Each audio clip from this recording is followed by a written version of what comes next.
Hello everyone. आज का ये वीडियो छात्रावास अधीक्षक ठीक भर्ती परीक्षा 2014 के ऊपर है। आज वर्तमान में भी आपको सुनने को मिल ही रहा होगा कि हॉस्टल वार्डन की वैकेंसी आने वाली है। ठीक है, तो एग्ज़ाम जब कभी भी हो, वैकेंसी जब कभी भी आए, एक बार जिन लोग नए हैं या जो पुराने हैं, ठीक, रिवीजन के पर्पज़ से आपको ये वीडियो देखना चाहिए। ठीक है, तो क्या क्या क्वेश्चन कैसे किस प्रकार से पूछे गए थे, ठीक, उनको हम लोग आसान शब्दों में या आसान तरीके से देख रहे हैं। ठीक है, तो जैसे कि हम लोग यहाँ पे देख पाते हैं, ठीक, कि क्वेश्चन किस प्रकार से हम लोग से पूछे गए हैं। ठीक है, तो उनको थोड़ा सा ध्यान में रखते हुए ठीक क्वेश्चन को सॉल्व कर लेते हैं। देखिए, पहला क्वेश्चन जो है निम्नलिखित समांतर चतुर्भुज ABCD में, तो इससे पहले जो वीडियो हम लोग देख चुके हैं वो समांतर चतुर्भुज के ऊपर ही था। ठीक, तो आप वो वीडियो देखे ही होंगे, बाकी एक बार फिर से देख लेते हैं। तो ये आकृति हमारे पास समांतर चतुर्भुज की है। ठीक है, जैसे आप लोग यहाँ पे बात करोगे तो समांतर चतुर्भुज में जनरली हम लोग क्षेत्रफल निकालने के लिए, ठीक, हम लोग किसकी बात करते हैं, तो उसका बेस और हाइट का। ठीक, तो अभी बेस हम लोग को दिया गया है, सपोज बेस को हम लोग B ले लेते हैं। हाइट की बात करें तो ये जो दोनों पैरेलल लाइन्स होंगे CD और कौन सा AB, इनके बीच की जो दूरी होगी वो उसके लिए हाइट हो जाएगी। अब देखिए, सिमिलर उसी बेस पर आपका एक ट्रायंगल है। ठीक, कौन सा, तो एक ट्रायंगल आपको दिख रहा है जो AM क्या है, B है, तो बेस उसका भी B है। और यदि हम लोग इस ट्रायंगल की बात करें तो इसके लिए भी हाइट क्या हो जाएगा, तो इस हाइट के इक्वल होगा, तो ये भी H हो जाएगा। मतलब सेम बेस और सेम हाइट के ऊपर जो भी आपका एक ट्रायंगल है AMB और जो पैरेललोग्राम है, ठीक है, समांतर चतुर्भुज है ABCD, हम लोग दोनों के लिए क्षेत्रफल का फॉर्मूला जानते हैं। ठीक है, यदि हम लोग x की बात करें तो वो इस ट्रायंगल का दिया हुआ है, जबकि यदि कंप्लीट y की बात करें तो ये इस पैरेललोग्राम का है। ठीक है, तो y के लिए जब हम लोग लिखते हैं, एक ट्रायंगल का एरिया का फॉर्मूला होता है हाफ बेस इंटू हाइट।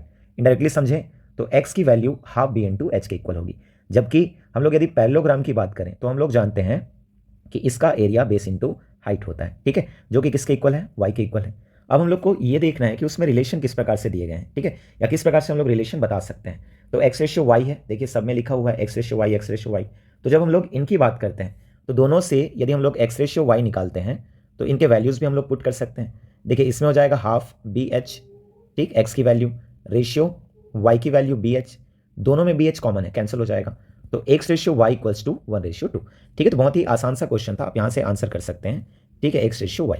देखिए, पहले से जो आंसर लगा हुआ है, जो टिक लगा हुआ है, उस पर ध्यान नहीं देंगे। ठीक है, तो इसका आंसर होगा A। ठीक, बनाते चलिएगा आप लोग भी साथ साथ। अगला देखिए 72। ये क्वेश्चन पहले तो आप लोग को क्लियर करना चाहिए कि आप इसको आयु में भी रख सकते हैं या फिर रेशियो में भी रख सकते हैं, ये दोनों से क्वेश्चन बनता है। इनडायरेक्टली समझें तो आयु का एक क्वेश्चन है। ठीक, देखिए ऐसे क्वेश्चन भी आप अनुपातों से, ऑप्शन से बना सकते हैं। जैसे जो बोला गया आप उसको क्लियर रखिए। ठीक है, कि दो व्यक्तियों की उम्र का अनुपात, ठीक, कितना दिया गया, रेशियो कितना दे दिया गया, तो 5/7 है। तो पहले तो आप डायरेक्ट ऑप्शन पे जाइए और ऑप्शन में जा करके देखिए कौन कौन से ऑप्शंस का रेशियो 5/7 है। कई बार व्यापम में ये एक ही ऑप्शन का होता है। ठीक है, तो पहले तो 8×5 = 40, 8×7 = 56, इनके बीच भी रेशियो कितने का है, तो 5/7। ठीक, ये 9 से हो जाएगा तो 9×5 = 45, 9×7 = 63, ये भी 5/7। ये 13 से हो जाएगा, 13×5 = 65 और 13×7 = 91, ये 10 से हो जाएगा। ठीक है, तो देखो इससे हमारा काम नहीं बना। अब यही बोला कि 18 साल पहले, तो 18 साल पहले आप बता सकते हो उनकी आयु कम रही होगी। 40 वाला 22 का रहेगा। अब 56 वाले की बात हम लोग करेंगे तो 56 में 18 हम लोग माइनस कर देते हैं, 38। अब इसको चेक करके देखो 8/13 है क्या, तो ये नहीं होगा। ठीक है, क्योंकि 8 22 को डिवाइड नहीं कर सकते, डिविजिबल ही नहीं है 8 से। ठीक, अगला 45 और 63 है, तो आप फिर से 45 में 18 माइनस कर दिए, क्योंकि क्या बात हो रही है, ठीक है, 18 साल पहले की, इसीलिए हम लोग 18 माइनस कर रहे हैं। तो 45 से 18 माइनस करने पर 27। देखो 27 फिर से 8 से क्या नहीं होता है, डिविजिबल नहीं होता है, तो आपका ऑप्शन बी भी कैंसिल हो गया। 65, तो 65 से आप 18 माइनस कर सकते हैं, कितना आ जाएगा, 47। ठीक, 47 भी 8 से डिविजिबल नहीं है। अगला 50 है, तो आप 50 से माइनस कर सकते हैं 18, कितना आ जाएगा, 32। यहाँ पे आपको 32 मिल रहा है और 32 8 से डिविजिबल है, तो आप चाहो तो 70 के लिए भी चेक कर सकते हो। ठीक है, 70 से जब 18 हम लोग माइनस करेंगे तो हम लोग को मिल जाएगा वो 52। और यदि मैं इन दोनों का रेशियो निकालूं तो 4×8 = 32 और ये क्या हो जाएगा 4 से, तो 13×12 = 52। ठीक, अब यहाँ से डायरेक्ट आंसर लिख सकते हैं, क्या हो जाएगा जी इसका आंसर, तो ऑप्शन डी। ठीक है, 50 और कितना, 70, तो ये हो गया। ठीक, जैसे आप अगले क्वेश्चन की ओर आगे बढ़ेंगे तो अगला क्वेश्चन किससे है, तो आप लोग को दिख रहा है। ठीक है, प्रॉफिट एंड क्या हो जाएगा, लॉस, लाभ और हानि। देखो उसने लिखा कि एक बढ़ाई को, ठीक, एक स्टूल 67.50 67.50 रुपए में बेचने पर 10% की हानि होती है। तो पहले तो आप लोग ये क्लियर करो। ठीक है, ये एसपी कितना दे दिया, तो 67.50, क्योंकि बात किसकी गई है, बेचने की। ठीक है, सेल करने की बात हो रही है। 10% का क्या हो रहा है, लॉस हो रहा है। अब यहाँ पे आप देखोगे तो आपको क्या मिल रहा है, 82.50, इतने पर बेचने पर क्या होगा, मतलब यदि हम लोग बात करें तो ये SP1 है और ये क्या हो जाएगा, SP2। तो मेरे ख्याल से ये काफ़ी सिंपल क्वेश्चन है, आप लोग को इसका फॉर्मेट भी पता होना चाहिए। ठीक है, तो आप यहाँ पे यदि सेलिंग प्राइस को लिखते हो तो SP1/SP2 लिखते हैं, इक्वल्स टू, यहाँ पे क्लियर रखिएगा। ठीक है, लॉस है तो 100 माइनस हम लोग लिख लिए कि जो भी क्या हो जाएगा, परसेंटेज लॉस होगा, हानि होगा, अपॉन में ये भी आपका पहला रहेगा अपॉन में क्या हो जाएगा 100 प्लस, सपोज हम लोग लाभ के रूप में लिख लिए रहते हैं, ठीक है, प्रतिशत क्या हो जाएगा जो भी लाभ, यदि हानि हुआ तो आप उसको माइनस लिख सकते हो, ये भी सेकंड होगा, बस वैल्यूज पुट करना है, ठीक है। यहाँ पे यदि आप लिखना चाहोगे तो ये 67, देखो दोनों में पॉइंट के बाद 2 डिजिट्स हैं तो आप इसको हटा दो, ठीक, 6750 कर दो और ये क्या कर दो 8250 इक्वल्स टू 100 में आपका कितना घट जाएगा 10, क्योंकि हानि है, लॉस है, तो ये 90 मिलेगा और यहाँ पे हम लोग लिख सकते हैं 100 प्लस क्या हो जाएगा जो भी प्रॉफिट होगा, लिख सकते हैं। इसको इक्वेट करेंगे, जब इसको हम लोग इक्वेट करेंगे एक तरफ हम लोग को 100 प्लस जो भी परसेंटेज लाभ मिलेगा, ठीक, दूसरी तरफ यदि मैं लिखूँ तो 825, ठीक है, 0 कैंसिल कर दिए, इंटू 90 बाई कितना हो जाएगा 675, तो आप इसको इक्वेट करिएगा, ठीक है। तो 825 इंटू 90, ठीक, और डिवाइडेड बाई कितना हो जाएगा 675, जब इसको आप इक्वेट करोगे तो ये 110 आएगा। अब देखो एक तरफ है आपका 100 प्लस जो भी प्रॉफिट, ठीक, तो ये जो प्रॉफिट होगा यहाँ पे क्लियर रखिएगा ये 100 से यदि ऊपर है, ठीक है, प्लस में है, तो जितना अधिक होगा लाभ होगा, यदि 100 से कम है तो उस समय आपका क्या हो जाएगा तो हानि होगा।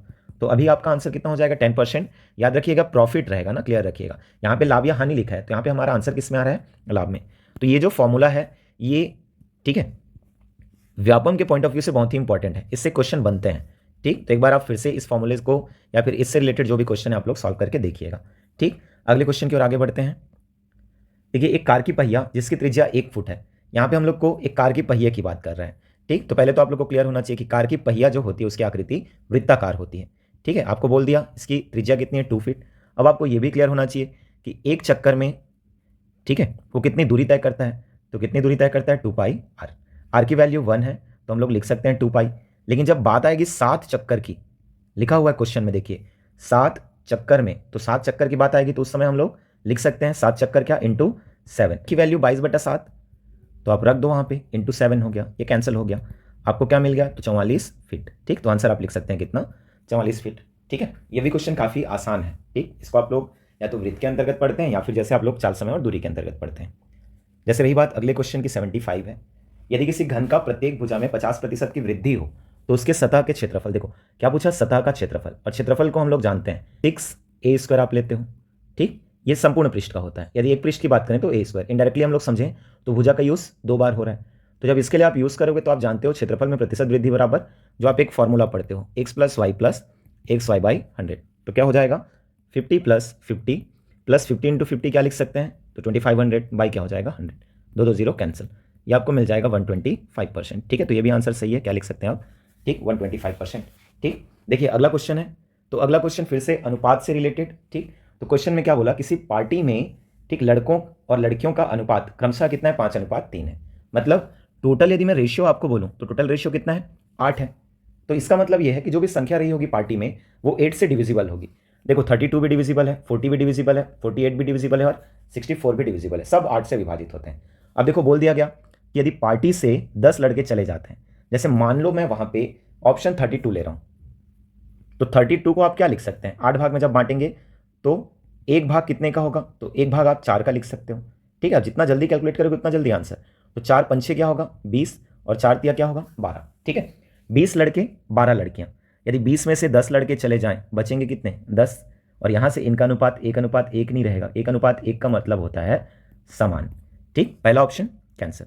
देखो यदि मैं 40 लेता हूं तो 8 भाग 40 के बराबर है, इसका मतलब 1 भाग 5 के बराबर, लड़कों की संख्या 5 पंचे 25, लड़कियों की संख्या 5 तिया 15, यदि 10 लड़के चले भी जाएं तो उनकी संख्या हो बचेगी 15 और लड़कियां पहली से कितनी हैं 15, दोनों आपस में समान हो गए, आंसर आप यहां पे लिख सकते हो 40, ठीक। इसी को जैसे आप लोग बेस से ट्राई करना चाहेंगे तो 5x ले सकते हैं, 3x ले सकते हैं, इनसे 10 लड़के चले गए, लड़कियों में कोई परिवर्तन नहीं, इक्वल्स टू 1/1 लिख सकते हो, ठीक। क्रॉस मल्टीप्लाई करोगे तो 5x - 10 equals to 3x, equate करोगे तो आपको x की वैल्यू मिल जाएगी 5 और x की वैल्यू मिलेगी 5, तो आप 5 पंचे 25 लड़के बता सकते हो और 5 तिया 15 लड़कियां बता सकते हो और कुल संख्या 40, तो आपका आंसर ही कितना हो जाएगा 40, कर सकते हैं, ठीक है। अगला क्वेश्चन जैसे आप लोग देखोगे तो 77 है, ये भी एक अच्छा क्वेश्चन है, ज्यामिति सेगमेंट से क्वेश्चन है, ठीक। यहाँ पे देखो क्वेश्चन काफी आसान होते हैं, देख के घबराना नहीं है ऐसे क्वेश्चन, ठीक है। आपको पहले तो क्या क्या बोला डायग्राम को रीड करना है, तो AB = AC, ये दोनों आपस में समान है, आपस में समान है मतलब हम लोग जानते हैं कि समान भुजाओं के सम्मुख कोण भी आपस में समान होते हैं, तो ये थीटा होगा तो ये भी थीटा होगा, आप लिख सकते हो। अब इसके बाद यदि हम लोग बात करें तो कोण ABC, कोण ABC, ठीक, इस थीटा की वैल्यू आपको 50 डिग्री दे दिया, तो ये भी क्या हो जाएगा 50 डिग्री, क्योंकि दोनों आपस में समान होंगे, मतलब ये 50 तो ये भी 50। अब यहाँ से आप देखोगे तो इस कोण का मान आपको पता चल जाएगा, ठीक, जो कि कितना हो जाएगा, तो 50 50, ठीक, कितना मिलेगा जी, 100। अब एक त्रिभुज के अंतः कोणों का योग 180 होता है, इसीलिए कितना हो गया, 80 हो गया। लेकिन हम लोग को उस कोण को नहीं पूछा है, हम लोग को पर्टिकुलर पूछा है कि ये जो, ठीक है, कोण एम ए बी होगा, एम ए और क्या होगा, बी, अर्थात कि ये वाला कोण का मान क्या होगा। तो इसका कोण, ठीक है, बताने के लिए हम लोग सबसे पहले त्रिभुज किसकी बात करते हैं, तो ए एम बी की। अब त्रिभुज ए एम बी में कोण एम जो होगा, ठीक है, वो 90 डिग्री है, कोण बी जो होगा वो 50 डिग्री है। ओवरऑल इन दोनों को आप देखें तो ये 140 डिग्री हो गए, और हम लोग जानते हैं त्रिभुज के अंतः कोण 180 अंश के होते हैं। तो ये जो बचा हुआ कोण है कितना, 40 डिग्री, यही आपका क्या हो जाएगा, तो कोण M A B equals to कितना, 40 डिग्री। आप आंसर ले सकते हैं 40 डिग्री, ठीक है। जैसे अगला क्वेश्चन आप देखेंगे तो 0.03 का कितना बोला गया, 5%। आप इसको पहले निकाल लो, ठीक है। तो जब इसको हम लोग निकालेंगे, ये 0.03 है, इंटू क्या होगा, 5 बाई क्या हो जाएगा, 100। अब बोला है 0.5 का कितना परसेंट होगा, तो आप इसी को डायरेक्ट इक्वेट कर दो, 0.05, ठीक, इंटू मैं डायरेक्ट लिख ले रहा हूँ, एक्स बाई कितना, 100। ये दोनों आपस में कैंसिल, ठीक है। देखो दोनों में पॉइंट्स के बाद 2 डिजिट्स हैं, आप इनको लिख सकते हो, कैंसिल कर सकते हो। तो इस तरफ कितना हो जाएगा, 3 इंटू 5 बाई क्या हो जाएगा, 5 इक्वल्स टू एक्स। पॉइंट के बाद इक्वल डिजिट्स होने पर आप उनको कैंसिल कर सकते हो, क्योंकि नीचे में दोनों के 100 आ जाएगा, ठीक है। 5 5 कैंसिल, आंसर आपका हो जाएगा कितना, 3%, ठीक। अगला 79 क्वेश्चन है। तो 79 क्वेश्चन में देखो जो आकृति है वो क्या है, वो आपसे ये क्वेश्चन कर रहे हैं। तो पहले तो क्लियर रखना, जैसे बात होती है पैरेलल लाइंस की, ठीक, आप यहाँ पे किसकी बात करते हो, तो पैरेलल लाइंस। जब भी आप बात करते हो क्लियर रखिएगा, पैरेलल लाइंस के बेस पर चतुर्भुज को 2 भागों में बांट देते हैं। एक आपका होता है समांतर जो पैरेललोग्राम होता है, ठीक है, और एक आपका होता है समलंब जो ट्रेपेजाइड होता है, ठीक। दोनों की हम लोग बात करें, ट्रेपेजियम की या फिर किसका, ठीक है, पैरेललोग्राम का। क्लियर रखना, इसमें 2 पेयर होते हैं और दोनों के दोनों समांतर होते हैं। इसमें केवल एक पेयर क्या होता है, समांतर होता है।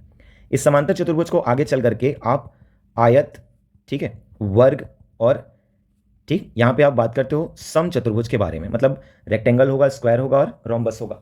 इस सब के सब में 2 पेयर्स क्या होते हैं, पैरेलल होते हैं। तो अभी देखो इसमें केवल एक पेयर पैरेलल है, अर्थात कि ए बी, ठीक है, और उसके बाद क्या हो जाएगा, पैरेलल आपका, ठीक, डी सी या सी डी लिख सकते हैं। तो एक पेयर जब पैरेलल है तो ये आपका क्लियर रखना ट्रेपेजियम होगा, समलंब चतुर्भुज होगा, ठीक है। तो आप इसको लिख सकते हो समलंब चतुर्भुज। अगला जैसे आप लोग क्वेश्चन देखोगे तो अगला फिर से एक घनाभ को लेकर है। अब घनाभ को लेकर है, उसमें देखो किसकी बात क्या है, तो लंबाई और चौड़ाई में 20% की वृद्धि और ऊंचाई में क्या बोल दिया, 15% की कमी। तो उसके आयतन में कितने प्रतिशत परिवर्तन होगा। तो देखो इस टाइप का जो क्वेश्चन होता है ना, आप x + y + z के फॉर्मूले से भी सॉल्व कर सकते हो। बाकी अच्छा ये रहेगा कि आप यहाँ पे यही फॉर्मूला 2 बार यूज कर लें, ठीक है। जो क्षेत्रफल का फॉर्मूला होता है आप इसको कितने बार यूज कर लो, 2 बार। आपको तीनों डायमेंशन पता है, देखो एल, बी और एच। एल में हो रहा है 20% की वृद्धि, बी में हो रहा है 20% की वृद्धि, जबकि एच में 15% की कमी। तो ये दोनों प्लस में होते हैं। पहले इन दोनों को सॉल्व कर लेते हैं। तो इन दोनों को सॉल्व करेंगे तो 20 + 20 + 20 × 20 मतलब 400 बाई क्या हो जाएगा, 100। आप इनको कैंसिल करो तो आपको 40 और 4 कितना मिल गया, 44। देखिए इनके साथ ये -15 अब आ जाएगा, तो यहाँ पे 44 माइनस क्या लिख दिए, 15, दोनों का मल्टीप्लीकेशन माइनस हो जाएगा, ठीक है। अब 15 और इनका आप मल्टीप्लाई कर सकते हो, ठीक। तो आपको क्या मिल जाएगा, तो 15 चौक कितना, 60, शून्य लिखे, 6 आ गया, 15 चौक 60 और 6 66, ठीक है, बटे में क्या हो जाएगा, 100। तो पहले तो आप जब इसको सॉल्व करोगे, ठीक है, तो क्लियर रखिएगा 44 में आप पहले 15 माइनस कर सकते हैं, कितना मिल जाएगा, 29, और यहाँ से यदि हम लोग माइनस करें तो ये 6.6 हो जाएगा, लिख सकते हैं। तो 29 से जब आप माइनस करोगे 6.6 तो आपको मिल जाएगा 22 दशमलव कितना, ठीक है, 4। तो इस बेस पर आप आंसर कर सकते हैं इनमें से कोई नहीं, ठीक है। चलिए अगला क्वेश्चन देखते हैं 81, ठीक। एक सरल रेखा एक वक्र को काटती है। तो एक सरल रेखा वक्र को काटती है, जैसे आप लोग देखेंगे किसी बिंदु पर नहीं, ठीक, एक बिंदु पर, एक से अधिक बिंदु पर, उपरोक्त में से कोई भी। तो ये लॉजिकल क्वेश्चन टाइप से रहा। जैसे देखो ये वक्र है, ठीक है। अब सीधी रेखा कहाँ पे गुजर रही है वो भी हम लोग को क्लियर नहीं है, तो ऐसे आप इसको लेकर चल सकते हैं। तो यहाँ पे क्या होगा, किसी बिंदु पर नहीं काट रही है। अब कोई बोलेगा नहीं सर वक्र तो इसमें गुजर रही है, सॉरी सीधी रेखा तो इसमें गुजर रही है, तो ये एक बिंदु पर काट गई, ठीक है। कोई बोलेगा नहीं सर ये वक्र तो इस प्रकार से गुजर रही है, ठीक, सीधी रेखा यहाँ से निकल रही है। तो कोई बोलेगा कि हो सकता है सर ये वक्र तो कुछ इस प्रकार से है, ठीक। तो इस प्रकार से आप देखोगे तो किसी बिंदु पर नहीं, कोई बिंदु पर नहीं भी काटेगा, ठीक। एक बिंदु पर तो एक बिंदु पर भी काटेगा, एक से अधिक बिंदु पर तो भी काट सकता है। अब देखो उपरोक्त में कोई भी लिखा है, मतलब वो तीनों सेटिस्फाई हो सकते हैं। लेकिन जब हम लोग बात करते हैं एक सीधी रेखा का, तो एक सीधी रेखा क्लियर रखना एक वक्र को हमेशा, ठीक है, 2 बिंदुओं पर काटती है। इसके बारे में हम लोग पढ़ते हैं, ठीक है, कि 2 बिंदुओं में काटती है, आप पढ़े भी होगे कहीं पे, ठीक। तो आप इसको क्लियर कर सकते हो, ठीक है। अगला जैसे आप लोग देखोगे 82, तो 82 में एक घनाकार बर्तन की साइड की लंबाई, मतलब जो भुजा है वो आपको बता दिया है, तो आप भुजा को लिख सकते हो यहाँ पे कितना है 4 मीटर। तो उसमें अधिकाधिक कितनी लंबाई का रॉड रखा जा सकता है, आपको पूछना चाह रहा है वो विकर्ण के बारे में। तो जब आप एक घन की बात करते हैं, ठीक है, आपको उनके साइड जब पता है, तो यहाँ पे जो विकर्ण होगा पहले तो आप लोग क्लियर रखिएगा। जैसे आप इस, ठीक है, बिंदु से ले रहे हैं तो वो अगले जो शीर्ष है उसकी निचली बिंदु तक की अधिकतम दूरी होती है। इसको आप लोग लिखते हो जो विकर्ण होता है घन का, ठीक, √3 इंटू क्या होता है उसकी भुजा। ठीक है, यहाँ से आप बता सकते हो भुजा 4 है तो आपका आंसर ही क्या हो जाएगा, तो 4√3। ठीक, अगला क्वेश्चन है एक वृत्त की त्रिज्या 1 सेंटीमीटर बढ़ा दी जाए तो वृत्त की नई परिधि और नए व्यास का अनुपात क्या होगा। ठीक है, तो आप लोग को पहले तो क्लियर होना चाहिए ना कि नई परिधि बोला है, ठीक, और क्या पूछ दिया, नया व्यास। तो पहले जैसे आप लोग लिखोगे तो ये क्या हो गया, रेडियस r रहेगा। ठीक, तो इस समय परिधि कितना हो जाएगा, देखो ध्यान देना, 2πr लिखते हैं। और उसके बाद हम लोग बात करें तो इसका व्यास क्या रहेगा, तो 2r लिख सकते हो, ये पहले की कंडीशन में। बात की कंडीशन में क्या हुआ, तो आप त्रिज्या को 1 सेंटीमीटर बढ़ा रहे हो। ठीक है, तो यहाँ पे अब रेडियस r+1 हो जाएगा, तो नई परिधि क्या होगी जी, 2πr+1, और नया व्यास क्या होगा। ठीक, तो नया व्यास आप लिख सकते हो 2r+1। ठीक है, आप इसको इक्वेट कर सकते हो, देखो दोनों में से क्या होगा, तो पाई दो दो कैंसिल, r+1 और r+1 कैंसिल, तो यहाँ पे आप पाई रेशियो क्या लिख सकते हैं, 1, तो आपका आंसर ही क्या हो जाएगा, पाई रेशियो 1। ठीक है, अगला 84। तो 84 भी अच्छा क्वेश्चन है, आप इसको बेस या शॉर्ट ट्रिक दोनों से भी आप सॉल्व कर सकते हो। शॉर्ट ट्रिक से आपको एलिगेशन मेथड क्लियर होना चाहिए, ठीक है, जो मिश्रण की विधि होती है आपको वो आना चाहिए, वो क्लियर करना चाहिए। ठीक है, तो पहले तो आप लोग ये देखो कि ब्याज कितना बन रहा है, तो ये 2 वर्ष का ब्याज है। ठीक है, आप 2 वर्ष के लिए दर बता सकते हैं, तो दर जो होगा 954 बाई कितना, कितने रुपए पे बन रहा है, 9000 इंटू क्या हो जाएगा 100। तो यहाँ पे जब आप इसको इक्वेट करेंगे तो आपको 10.6 मिल जाएगा, ये 2 वर्षों का है। तो जब 1 वर्ष का दर हम लोग बताएंगे, ठीक है, तो 1 वर्ष का दर कितना हो जाएगा 5.3। ठीक, पहले तो आप लोग इसको क्लियर करना क्योंकि वार्षिक दर की बात होती है। ठीक है, तो एक तरफ हम लोग लिखेंगे ए के लिए कितना 7%, बी के लिए कितना 5%, और एवरेज जो है वो 5.3 है। तो इन दोनों का आप डिफरेंस बता सकते हो, तो 5 और इसका कितना हो जाएगा 0.3। ठीक है, और 7 में से इसका डिफरेंस कितना हो जाएगा, तो आप लिख सकते हो 1 पॉइंट कितना हो जाएगा 7। ठीक है, ये ऐसा हो गया। ठीक, देखिए इसको मैंने थोड़ा सा उल्टा लिख दिया, ये किसका है, ए का, और ये किसका है, बी का ना, उल्टा लिख दिया इसको। ठीक, तो अब जब इसको हम लोग इक्वेट करेंगे तो ए के लिए 1.7 और इसके लिए कितना 3, मतलब बी का 3 भाग और इसका कितना 17 भाग। ठीक, तो आप 9000 को जब लिखेंगे तो किसी एक का निकाल लेना, जैसे ए के लिए आप लिखोगे तो 9000 बटे कितना हो जाएगा 20, और ए का भाग है 17। ठीक, इसको हम लोग इक्वेट करेंगे तो ये कैंसिल हो जाएगा, और इसको हम लोग कितना लिख सकते हैं 450, मतलब इसको जब आप लोग सॉल्व करोगे तो ए के लिए 7650 आ जाएगा, बी के लिए आप निकाल सकते हो, तो b इक्वल्स टू 9000 माइनस 7650, और ये आपको मिल जाएगा 1350। ऑप्शन क्या हो जाएगा जी, बी। तो आप लिख सकते हैं आंसर क्या होगा इसका, बी। जैसे अगला क्वेश्चन है, ठीक, पेट्रोल की कीमत में 25% की वृद्धि होती है तो उपभोग में कितने प्रतिशत की कमी ला जाए कि कुल व्यय पहले जैसा रहे। देखिए पहले तो रहा होगा कितना, मान लेते हैं 100, 25% की वृद्धि हुआ 125 हो गया। तो यहाँ पे पहले आप लोग देखो, ठीक है, कि आपको 125 से वापस क्या करना है, 100 करना है। इसके लिए क्या प्रोसेस करना पड़ेगा, तो पहले तो 25 की हम लोग को कमी करनी पड़ेगी। ठीक, कितने से कमी करनी पड़ेगी, तो 125 से, और इनटू हम लोग क्या लिख लेते हैं 100, तो 25 और ये कितनी बार 5, और 5 से जब आप इसको लिखोगे तो 20। खैर ये जो क्वेश्चन है इसका आंसर आप लोग को याद होना चाहिए कि 25% की वृद्धि तो आप लिख सकते हो 20% की कमी। ठीक है, इनको ध्यान दीजिएगा, 25% मैंने क्या लिखा वृद्धि, तो 20% की कमी। सिमिलर आपको याद होना चाहिए 20% की वृद्धि तो 16 से ही 2/3% की कमी, ये दोनों हमेशा याद करके रखना चाहिए। ठीक, अगला देखो 86। यदि एक व्यक्ति 285 किलोमीटर ट्रेन तथा बस से 6 घंटे में सफ़र करता है तो ये टोटल आपको एक डिस्टेंस बता दिया। ठीक है, कितना है, तो 285, और इसके लिए टोटल लिया गया समय है 6 आवर। यदि वो पहले बस से 40 किलोमीटर प्रति घंटे से, ठीक है, तथा ट्रेन में 85 किलोमीटर प्रति घंटे की रफ्तार से पूरी दूरी तय करता है तो वह ट्रेन से कितनी दूरी तय करता है। तो आपको इन दोनों का बता दिया जो वहाँ पे चाल कितनी है। ठीक है, तो पहले तो आप लोग उसको लिखना चाहो तो लिख सकते हो। ठीक, कि क्या हो जाएगा, सपोज एक्स किससे चल रहा है, तो आप लिख सकते हो 40 से, तो इसको जब हम लोग लिखेंगे तो 285 माइनस क्या हो जाएगा एक्स। ठीक, इसको किससे चल रहा है, तो 85 से। ठीक है, आप इन दोनों को लिख सकते हैं, और टोटल इसके लिए लिया गया समय है 6 आवर। ठीक, तो यहाँ पे जैसे आप लोग बताना चाहोगे तो एक चीज़ तो होता है कि आप ऑप्शनल जाके देखें। ठीक है, ऑप्शनल जैसे जाएंगे तो आपका काम आसान हो जाएगा, क्योंकि यदि हम लोग को ट्रेन से पूछा है, ठीक, तो ट्रेन से जा रहा है मतलब कि वो जो जितनी भी दूरी चल रहा है उसको इस चाल से चलेगा। ठीक है, तो मान लो 85 पहला ऑप्शन है, तो यदि वो 85 चलता है ट्रेन से तो उसकी चाल 85 होगी, मतलब ये उस दूरी को 1 घंटे में ही ट्रेवल कर लेता है। अब देखो शेष दूरी कितनी है उसको आप लोग बता सकते हो, तो कितनी बचेगी 200, और इसको जब वो बस से चलेगा तो किस चाल से चलेगा, तो 40, तो यहाँ पे बटे में क्या लिख सकते हो 40। इसके लिए लिया गया समय तो 40 पंचे 200, अब एक बार समय को जोड़ के देखो 6 घंटा हो रहा है क्या, तो 1 और 5 कितना हो जाएगा, 6 घंटे। तो कंडीशन सेटिस्फाई हो रहा है, आंसर आप डायरेक्ट लिख सकते हो कौन सा, ए। या फिर आपको बेस से सॉल्व करना है तो x/40 plus 285 minus x by क्या हो जाएगा 85 इक्वल्स टू 6r। ठीक, समय प्लस समय बराबर कुल लगा समय। तो आप इसको सॉल्व भी कर सकते हैं। ठीक है, देखो अगला क्वेश्चन है 5 मीटर लंबे, 4 मीटर चौड़े और 3 मीटर ऊंचे कमरे की दीवार की पुताई का खर्च 5 रुपये प्रति वर्ग मीटर के हिसाब से कितना होगा। ठीक है, तो जब इसको आप लोग सॉल्व करोगे ना, पहले तो आप लोग क्लियर रखना ये क्वेश्चन जो है घनाभ से है। तो घनाभ में हम लोग जब दीवारों की पुताई करते हैं तो 4 दीवारों की पुताई करते हैं, तो इसका हम लोग क्षेत्रफल बता सकते हैं। आप लोग को क्लियर होना चाहिए, इसका क्षेत्रफल होता है 2l + b इंटू हाइट। ठीक है, 2 लंबाई धन चौड़ाई गुणित ऊंचाई। इसमें ना तो फर्श की बात करते हैं ना तो छत की बात करते हैं। तो जब इसको हम लोग निकालेंगे 2, लंबाई दिया है 5, चौड़ाई दिया है 4 और ऊंचाई दिया है 3। इसको आप सॉल्व कर सकते हो तो 5 4 9, 9 दूनी 18। ठीक है, और 18 तिया आप लिख सकते हो कितना 54। ठीक है, तो 54 जो भी वर्ग मीटर होगा उसके चारों दीवारों का क्षेत्रफल होगा। तो खर्च कितना हो जाएगा, अब देखो एक का कितना है, 1 वर्ग मीटर का 5 रुपये, तो 54 के लिए जब हम लोग निकालेंगे तो इंटू 5 हो जाएगा। तो 5 चौक कितना 20। ठीक है, 2 मिलेगा, 5 5 6 25 और 2 27। आपका आंसर कितना हो जाएगा 270 रुपीज़। ठीक, देखो अगला 88, ये भी एक अच्छा क्वेश्चन है, एलसीएम पर बेस्ड है। ठीक है, एलसीएम और एचसीएफ आप एक चैप्टर पढ़ते होगे। तो पहले तो 2 अंकों का योग लिख दिया। ठीक है, 2 अंक जो भी होंगे, एक्स ले लो वाई ले लो, इनका योग कितना है तो 144। ठीक, लिख सकते हैं। दूसरा चीज़ ये कि इनका एलसीएम मतलब एक्स वाई लिखते हैं 420। अब देखो इनका जो प्रोसीजर होता है काफ़ी लेंदी हो जाता है।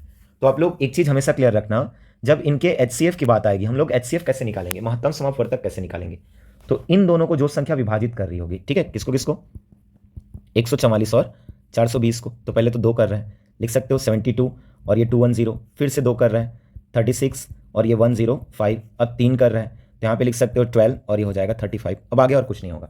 तो यही जो 2 दूनी 4 थी अब 12 है, ये उनका एचसीएफ होगा। अब आप जानते हो हमेशा संख्या एचसीएफ के मल्टीपल में होती है। ठीक है, गुणज में होती हैं, आप लोग इसको क्लियर रखिएगा।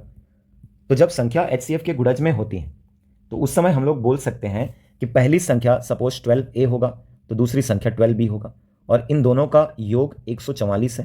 तो अर्थात कि a + b यदि मैं निकालूं तो वो 12 होगा, मतलब दोनों को जोड़ने पर कितना आ जाएगा 12। एलसीएम की बात करूं तो एलसीएम एचसीएफ के साथ में फैक्टर्स का, ठीक है, मल्टीप्लिकेशन होता है। जब उसके लिए आप लिखोगे तो 12ab हो जाएगा और इक्वल्स टू 420। तो यहां से आपको ab बराबर मिल जाएगा 35। तो 2 संख्या जिनको जोड़ने पर 12 और 2 संख्या जिनको गुणा करने पर 35। ठीक है, तो 2 संख्या जिनको जोड़ने पर 12 और 35 गुणा करने पर तो ये आप लोग को मिल जाएंगे a = 7 और b = 5। जब इसको आप लोग इक्वेट करोगे ना तो 12 सत्ते एक संख्या कौन सी 84 और 12 पंचे एक संख्या कौन सी 60। ठीक है, तो आप उसको लिख सकते हो कि आपका क्या हो जाएगा 60। छोटी संख्या पूछा है तो छोटी संख्या कौन सी होगी 60, आप लिख सकते हैं। ठीक है, बना के देख सकते हैं उसको। दूसरा चीज़ ये कि आप ऑप्शनल भी जा सकते हैं। तो ऑप्शनल में क्या करेंगे, तो यदि 60 एक संख्या तो आप दूसरी ओरली बता सकते हैं। ठीक है, एक और कौन होगा, इससे क्या जोड़ेंगे कि ये 144 हो जाए, तो 60 और अगला क्या हो जाएगा 84 हो जाएगा। ठीक है, 144 से 60 को माइनस कर देना, आपको क्या मिल जाएगा 84। अब इन दोनों के लिए आप चेक करके देखो तो दोनों 12 से कैंसिल हो जाएंगे होंगे। तो 12 से क्या होगा 12 पंचे 60 और 12 सत्ते 84। ठीक, अगला 5 से होगा फिर 7 से होगा। तो जब एलसीएम की बात आएगी आप इसी के लिए एलसीएम निकाल के देख सकते हो, 12 12 पंचे 60 और 60 सत्ते 420। तो पहला ऑप्शन यहाँ पे सेटिस्फाई हो रहा है। ठीक है, ऑप्शन ले सकते हैं 60। ठीक, अगला 89। ठीक है, ये भी एक अच्छा क्वेश्चन है। 3 पहिए 1 मिनट में 20 चक्कर 30 चक्कर 40 चक्कर लगाते हैं। यदि वे किसी एक विशेष स्थान से चक्कर प्रारंभ करें तो कितनी देर में वो पुनः उसी स्थान में आ जाएंगी। तो पहले तो आप एक चक्कर के लिए आप निकालो। ठीक है, ऐसे क्वेश्चन जब भी आते हैं तो एक चक्कर की बात किया करो। देखो 20 चक्कर लिखा, ठीक, कितना समय है उसके लिए, तो यहाँ पे क्या लिख सकते हैं, मैं सीधा लिख दे रहा हूँ 1 मिनट को किस में 60 सेकंड में। तो एक चक्कर के लिए कितना हो जाएगा, तो आप लिख सकते हो 3 सेकंड। सिमिलर, ठीक है, जब वो 30 चक्कर लगाएगा तो उस समय एक चक्कर के लिए कितना होगा दूसरे व्यक्ति के लिए, तो 2 सेकंड। जब वो 40 चक्कर लगाएगा तो तीसरे व्यक्ति के लिए या तीसरा पहिया के लिए क्या हो जाएगा, तो 60/40 लिख सकते हो 3/2 सेकंड। ठीक है, अब जब इनके लिए हम लोग निकालेंगे तो ऐसे क्वेश्चनों में हमेशा हम लोग एलसीएम की बात करते हैं, क्योंकि उसी से हम लोग एक समय बता पाएंगे जब वो तीनों एक ही स्थान पर पुनः होंगे। ठीक है, तो जब उसके लिए हम लोग समय की बात करेंगे तो लिखा जाता है 3/2 का एलसीएम। तो जब एलसीएम की बात होगी भिन्नों की, यहाँ कुछ नहीं मतलब 1 होगा, ऊपर का एलसीएम लेते हैं तो 3 2 और 3 का एलसीएम 6, नीचे का एचसीएफ होता है तो 1 1 और 2 का एचसीएफ 1, किस में आ जाएगा सेकंड में। तो आप आंसर लिख सकते हैं इसका कितना 6 सेकंड। ठीक है, अगला भी एक अच्छा क्वेश्चन रहा 90। ठीक, ये काफ़ी ठीक है एडवांस क्वेश्चन होते हैं औसत पर आधारित। तो देखिए आपको बोला है कि किसी मेस में 40 विद्यार्थी हैं, ठीक। तो ये प्रारंभिक कंडीशन है। यदि आप विद्यार्थी की बात करते हैं तो कितने हैं, 40। बाद में बोला गया कि ये 10 बढ़ जाते हैं, ठीक है, लिखा है। तो 40 से कितने हो जाएंगे, 50 हो जाएंगे। फिर लिखा कुल मासिक व्यय में 2000 रुपये की वृद्धि होती है, ठीक है, यदि प्रति विद्यार्थी का मासिक औसत व्यय 200 रुपये से कम होता है। तो मासिक व्यय को लिख लेते हैं। सपोज पहले कितना रहा, एक्स। तो जब वो 200 रुपये कम हो रहा है तो यहाँ पे आप लिख सकते हो एक्स माइनस क्या हो जाएगा, 200। ये बात की स्थिति को मैं बता रहा हूँ, ठीक है। तो इस समय जो खर्च रहा होगा प्रारंभिक स्थिति में, तो 40 विद्यार्थी, प्रत्येक पर मासिक खर्च कितना, एक्स रुपये। तो पहले खर्च कितना रहा, 40x। और अब वर्तमान में क्या हो रहा है, तो कुल मासिक व्यय में 2000 रुपये की वृद्धि हो जा रही है, अर्थात कि पहले 40x था और इसमें कितना वृद्धि हो गया, 2000 का। तो यहाँ से भी आप इक्वेशन जब लिखना चाहो तो लिख सकते हो कि अब जो है विद्यार्थियों की संख्या 50 है और मासिक जो है वो कितना है, x माइनस 200 है, ठीक है। और इस प्रकार जो खर्च है वो 40x प्लस क्या हो जाएगा, तो 2000, ठीक है। इसको हम लोग इक्वेट कर सकते हैं। तो 50x माइनस यहाँ पे क्या हो जाएगा, तो 10,000 बराबर आप लिख सकते हो 40x और प्लस कितना हो जाएगा, तो 2000 लिख सकते हैं। तो यहाँ से हम लोग जब इक्वेट करेंगे तो 10,000 इधर आने के बाद प्लस हो जाएगा और ये माइनस हो जाएगा। तो 10x इक्वल्स टू कितना हो जाएगा जी, ठीक, 12,000। तो x इक्वल्स टू यदि मैं लिखूँ तो यहाँ पे मिल जाएगा कितना, 1200, ठीक है। लेकिन हम लोग को क्वेश्चन में पूछा क्या है, मेस का कुल कितना मासिक व्यय होता था। तो देखिए मेस का कुल कितना मासिक व्यय होता था, जो खर्च है 40x। तो 40 गुणित हम लोग क्या लिख सकते हैं, 12,000। और 40 गुणित 12,000 मतलब आपको मिल जाएगा कितना, 48,000 रुपये, ठीक है। 1200 है ना, सॉरी। तो यहाँ पे आप क्या लिख सकते हो, 48,000 रुपये। तो ये हो गया, ठीक है। तो कुछ इस प्रकार से क्वेश्चन आए हुए थे, ठीक, जो भी आपका हॉस्टल वार्डन 2014, ठीक है। तो एक बार वापस आप लोग बना करके देखो, कोई भी कहीं भी यदि कुछ क्वेरी होता है, ठीक, कुछ दिक्कतें आती हैं तो एक बार आप हमसे पूछ सकते हैं, ठीक है। जो भी कमेंट बॉक्स में आप कमेंट कर दो संबंधित क्वेश्चन को लेकर के, या फिर किसी क्वेश्चन का कोई आंसर में आपको डाउट है तो एक बार हमसे आप कंसल्ट कर सकते हैं, ठीक है। यदि गलत रहा तो उस पर सुधार करेंगे और यदि गलत नहीं रहा तो आप उन क्वेश्चनों को अपने से एक बार बना करके देखिए, ठीक है। धन्यवाद।